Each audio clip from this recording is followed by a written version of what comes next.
Next प्रमेय आपकी अध्यारोपण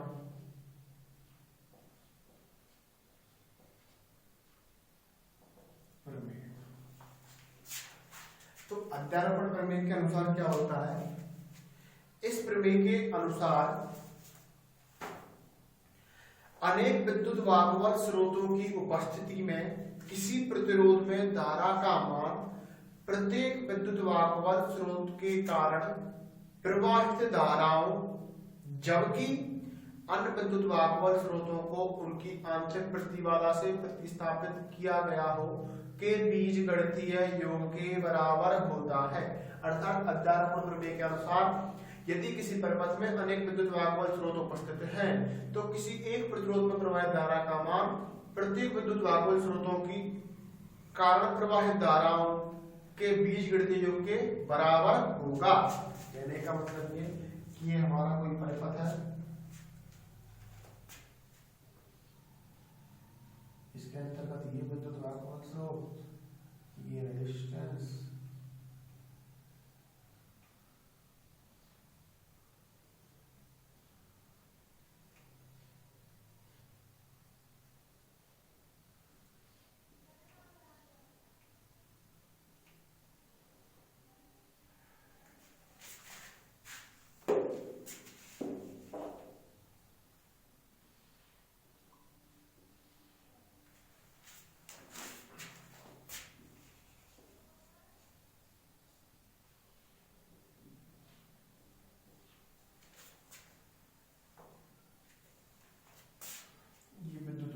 स्रोत E1, विद्युत वाहक स्रोत E2, R1, R2, R3। अध्यारोपण प्रमेय के अनुसार यदि किसी परिपथ में अनेक विद्युत वाहक स्रोत, यदि E1, E2 ऐसे क्या होगा E3, तो प्रत्येक, यदि अध्यारोपण प्रमेय के अनुसार यदि किसी परिपथ में अनेक विद्युत वाहक स्रोत उपस्थित हैं, तो किसी प्रतिरोध मान R1 में किसी प्रतिरोध में प्रवाहित धारा का मान प्रत्येक विद्युत वाहक स्रोतों की उपस्थिति के कारण प्रवाहित धाराओं के बीजगणितीय योग के बराबर होता है। अर्थात इस R1 में E1 के कारण जो धारा होगी उसके योग के बराबर भी होगा, E2 के कारण जो धारा उत्पन्न होगी उसके योग के कारण भी होगा। E1 के कारण धारा माना E1 के कारण धारा होगी आपकी I1 या I डैश, E2 के कारण होगी आपकी I डबल डैश। जो R में प्रवाहित धारा होगी वो I बराबर आएगी I dash plus I double dash. लेकिन जब I डैश का मान निकालेंगे, जब E2 को हटा देंगे परिपथ में से, और जब I डबल डैश का मान निकालेंगे E1 को प्रतिस्थापित कर देंगे। ये है आपकी अध्यारोपण प्रमेय।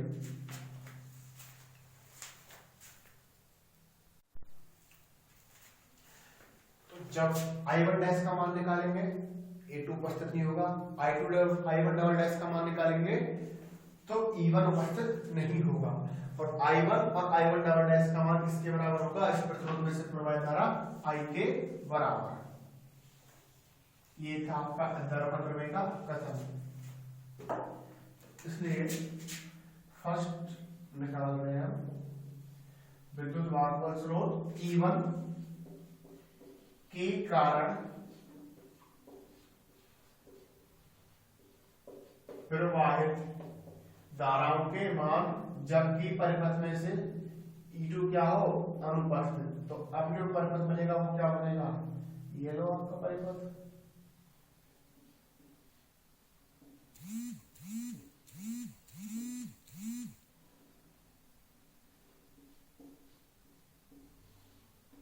कंप्लीट। E1 R1 R2 माना R1 प्रतिरोध में प्रवाहित धारा I1 डैश, R2 में I2 डैश, R3 में I3 डैश। अब आपको मान निकालना है I1 डैश का, चूंकि I बराबर V अपॉन R, इसलिए I1 डैश V क्या हो जाएगा E1, R क्या हो जाएगा I1 है जो इस पूरे लूप में प्रवाहित धारा है, R1 श्रेणी क्रम में, R2 R3 समांतर क्रम में। तो जो I1 डैश का मान आएगा E1 upon R1 plus R2 R3 upon R2 plus R3, अर्थात R1 plus R2 R3 upon R2 plus R3।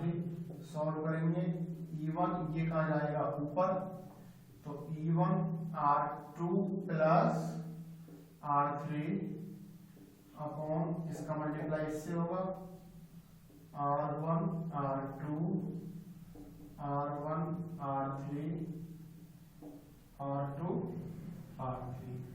ये जो मान निकल के आया यही आपका मान है I1 डैश का, समीकरण 1।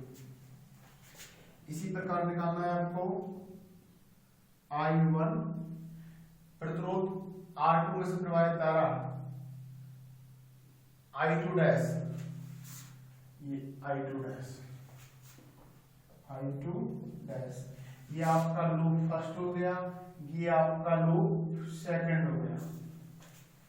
अब देखो I2 डैश का मान निकालना है तो हम मानेंगे लूप सेकंड में केवल और केवल जो प्रवाहित धारा है उसका मान है I2 डैश, अर्थात लूप सेकंड में केवल I2 डैश धारा प्रवाहित हो रही है। तो हम देखो लूप सेकंड में यहां से चलते हैं किरचॉफ के नियम से, यहां से चले, इधर चले, इधर चले, इधर चले, तो क्या मिलेगा आपको I2 dash R2 plus R3। लेकिन इस R3 में इधर से कौन सी धारा प्रवाहित हो रही है, I1 डैश, या माइनस I1 डैश R3 बराबर 0।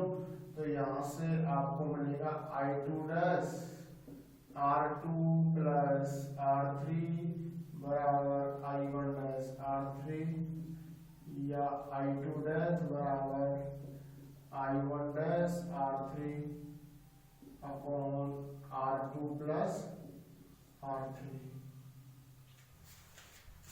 या कहें हम, या इसको ऐसे भी निकाल सकते हैं, जो कि I बराबर B अपॉन R, इस लूप का R तुल्य प्रतिरोध क्या हो जाएगा R2 प्लस R3।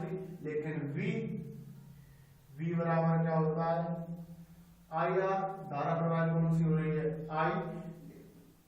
इसमें जो होगा वो का मान वो का होगा, जब I2 डैश का मान निकालेंगे तो जो विभव आएगा वो R3 के स्लोप पर उत्पन्न नोट के बराबर, R3 में प्रवाहित धारा I1 डैश आ रही है, प्रतिरोध क्या है R3, तो I2 डैश बराबर I1 डैश R3 बटे R2 प्लस R3, समीकरण 2।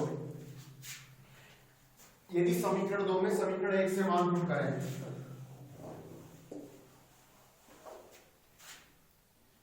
नाउ समीकरण 2 में समीकरण 1 से मान रखने पर, तो I2 डैश बराबर I1 डैश, ये I1 डैश का मान है, इसका मान है आपका I1 dash, E1 R2 plus R3 upon R1 R2 R1 R3 R2 R3 R3 dash upon R2 plus R3, R2 R3 से R2 R3 कैंसिल, लिखते जा रहे हैं। I1 डैश का जो मान आया आपका E1 R2 plus R3 upon R1 R2 R1 R3 plus R2 R3। इसी प्रकार जो आपका I2 डैश का जो मान आया है वो निकल के आया आपका E1 R3 dash R1 R2 plus R1 R3 R2 R3। ये समीकरण फर्स्ट, इसे समीकरण थर्ड। R2 R1 में से प्रवाहित धारा का मान निकाल लिया, R2 में से निकाल लिया, अब किस में से निकालना है आपको, R3 में से। तो इसी प्रकार किसका मान आएगा आपका R3 में से प्रवाहित धारा I3 में से जब प्रवाहित धारा होगी तो I3 डैश को जब चक्कर में लगाएंगे तो I3 dash R2 plus R3। अब क्या होगा उस कंडीशन के अंतर्गत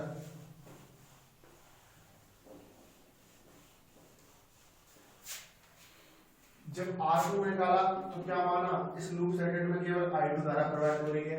अब R3 में निकाल रहे तो मानेंगे लूप सेकंड में केवल और केवल I3 धारा प्रवाहित हो रही है, तो यहां से चलेंगे I2 plus R3 minus I1 dash R2 या I3 dash R2 plus I3 बराबर I1 डैश R2 या I3 डैश बराबर I1 dash R2 upon R2 plus R3। Loop second में जब R2 में निकाल रहे हैं तो हमने माना लूप सेकंड में केवल और केवल I2 डैश धारा प्रवाहित हो रही है। अब R3 में निकाल रहे हैं तो मानेंगे हम लूप सेकंड में केवल I3 डैश धारा प्रवाहित हो रही है, तो यहां से चले I3 dash R2 plus I3 dash R2, लेकिन R2 में दर्शाएगी I1 डैश। क्या कहें हम, चूंकि V बराबर I बराबर V अपॉन R, I क्या होगी आपकी I3 डैश V। पहले बात करते हैं R की। इस लूप का तुल्य प्रतिरोध होगा आपका R2 प्लस R3 V बराबर IR। इस लूप में इसमें धारा का मान निकालना है, तो इसके लिए जो विद्युत वाहक होगा वो R2 के स्वरूप पर उत्पन्न भोग के बराबर V बराबर IR, I का मान I1 डैश R का मान R2, I1 डैश R2। समीकरण 4। ये किसका मान निकला आपका I3 डैश का। अब I3 डैश में किसका मान पुट करें हम, I1 डैश का मान।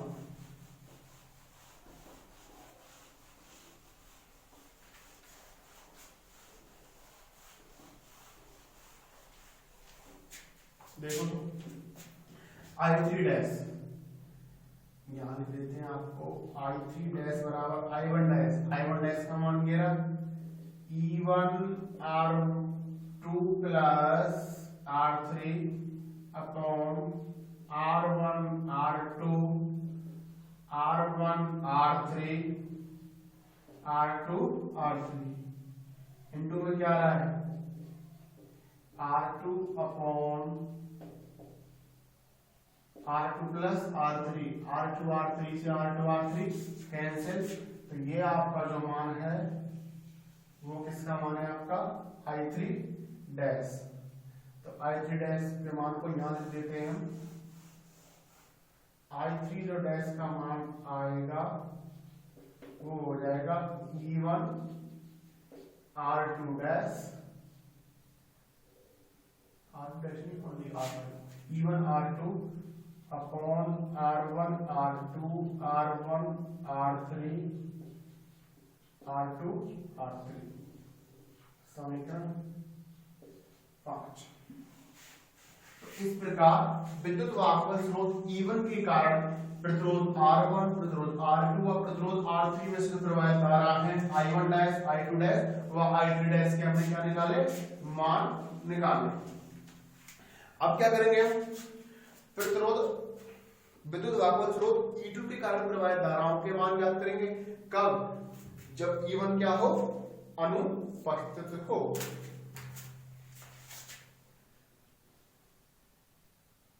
E2 के कारण प्रवाहित धाराओं के मान जबकि E1 परिपथ में से क्या हो, अनुपस्थित, तो जो आपका नया परिपथ बनेगा लो परिपथ बन गया, ये आपका परिपथ।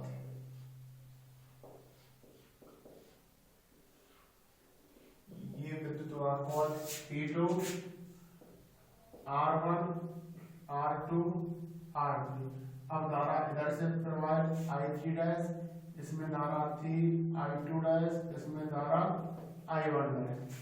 तो डबल डैश करेंगे, ये हो जाएंगे आपके डबल डैश। तो I3 डबल डैश का मान निकालेंगे,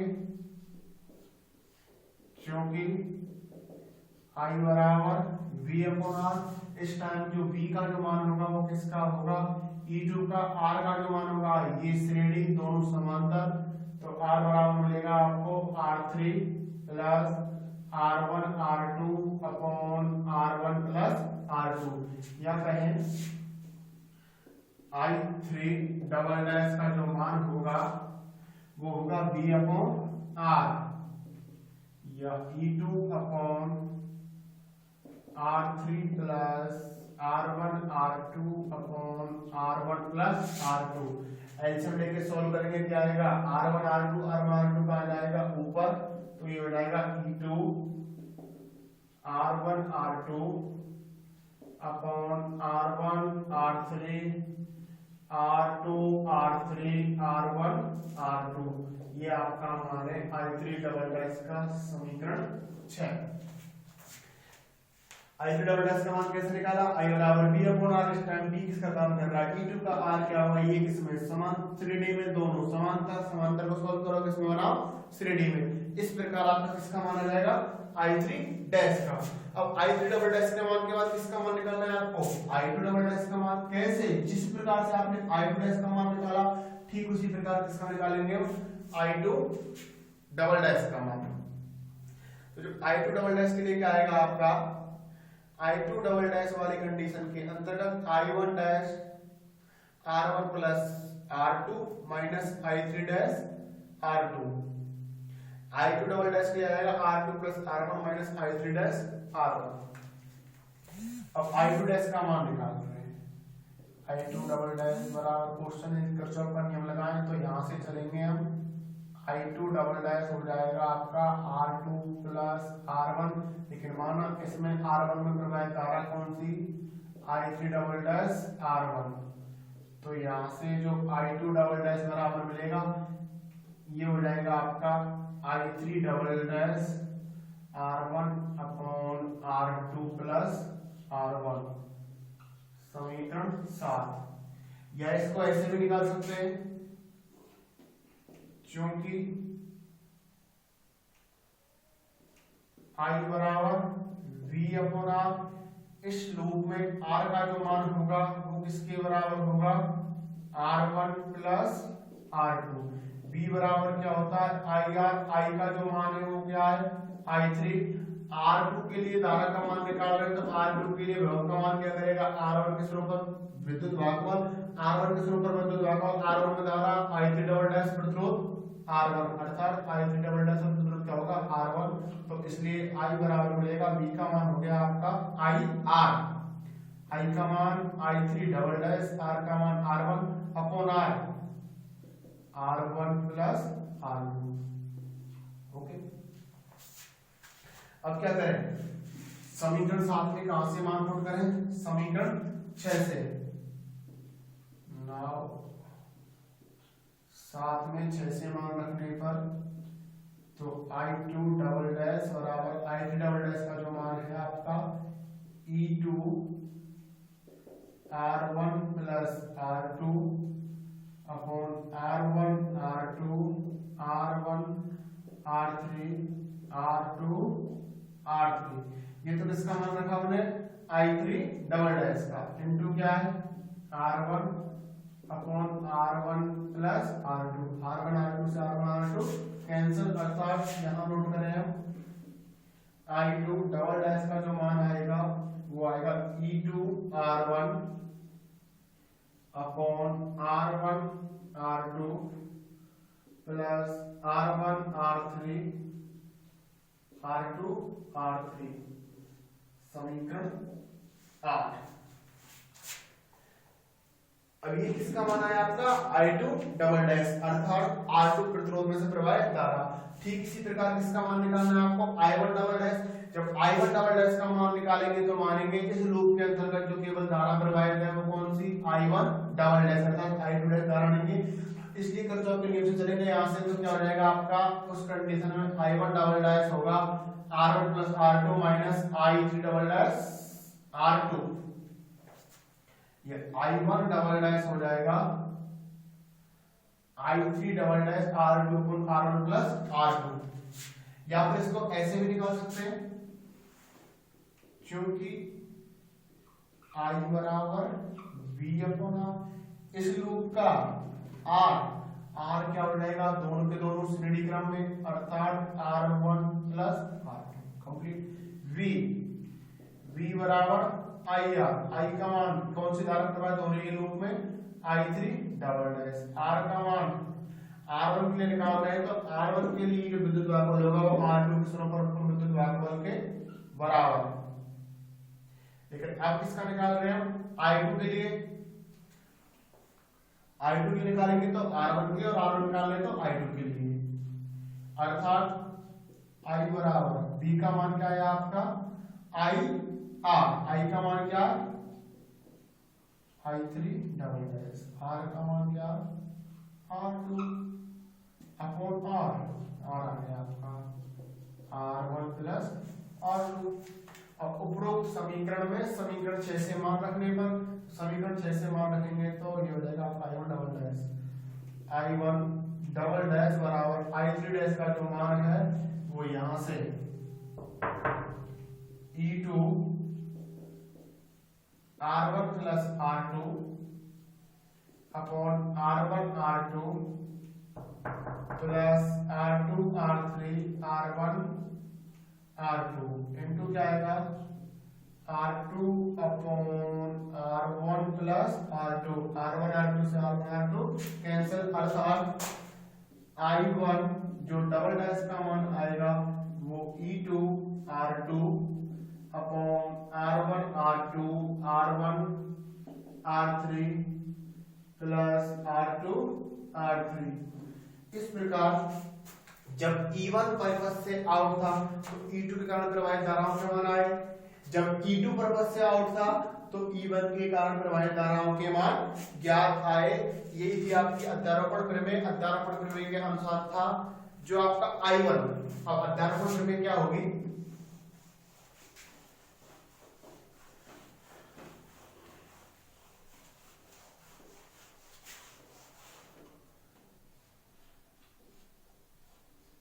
ये आपका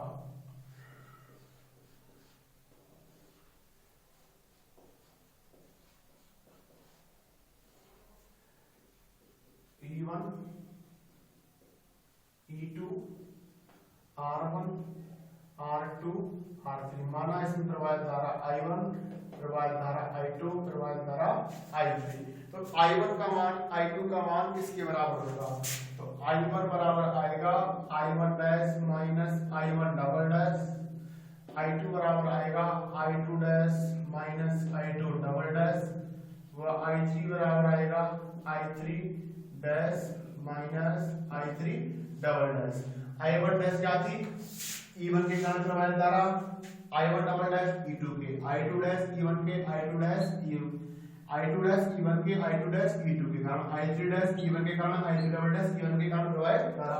इस प्रकार अध्यारोपण प्रमेय के अनुसार यदि किसी परिपथ में अनेक विद्युत वाहक स्रोत उपस्थित है तो उसमें किसी प्रतिरोध में से प्रवाहित धारा का मान प्रत्येक विद्युत वाहक स्रोत के कारण प्रवाहित धाराओं के बीजगणितीय योग के बराबर होगा, जबकि